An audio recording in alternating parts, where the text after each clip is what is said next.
So let's see what sort of shenanigans my husband is up to when I am sleeping during the day, because I work graveyard. And so he decided that if he's going to fry chicken, and why not fry a whole chicken and then roast it?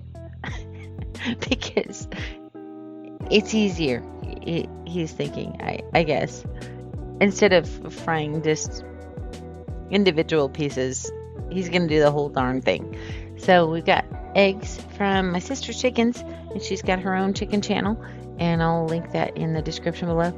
And so he whips up the eggs, and then he pats that flour on the whole chicken and sticks it in oil. What?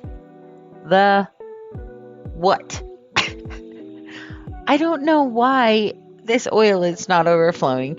It is ridiculous to me that that chicken went in that small pan of oil and did not overflow. It's like at the very top.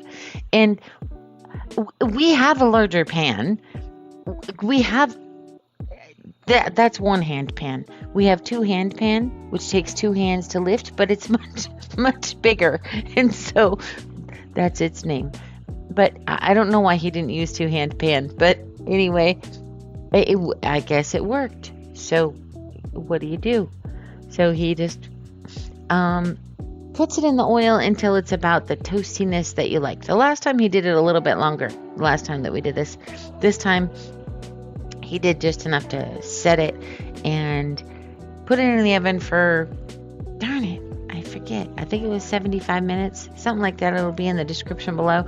And then he pulled it out and he put it just in the lid of the Dutch oven, or you can just take the lid off of whatever pan you're using. I mean, and he put it back in for another 20 minutes. So while that's going on, then he uses 2 tablespoons of oil in the 12-inch pan that we bought to replace the one that he ruined recently, which is fine because now we got a cool new pan.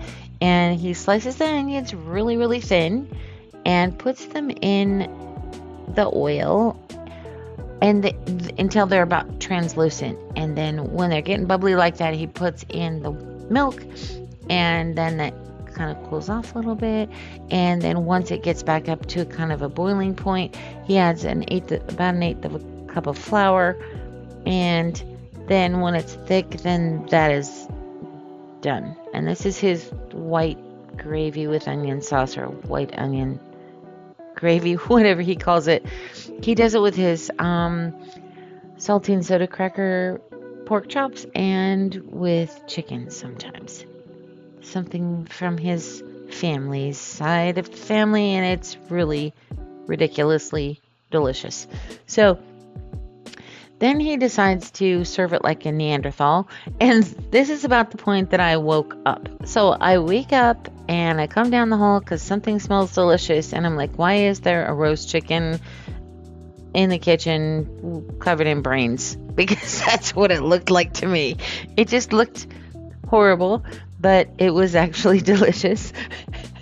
But it was very confusing for a person that's just waking up and finding this crazy roasted chicken with what looks like brains all over it on top.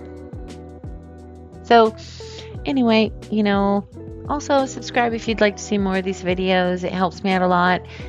Click like if you liked it. And here he's going to do a bit of crispy chicken with gravy like a caveman. It was, man. I can't argue it's delicious. I don't eat chicken skin, but it does look delicious, that piece. So, and the chicken was crazy delicious. So he's doing his happy dance. I'm doing my sneaky grab a piece. So here's a little more civilized plate, and take a bite. It is so juicy. It was super juicy inside. It just really seals in the juices to do it that way, and it was a great idea. So give it a try. Thanks for watching.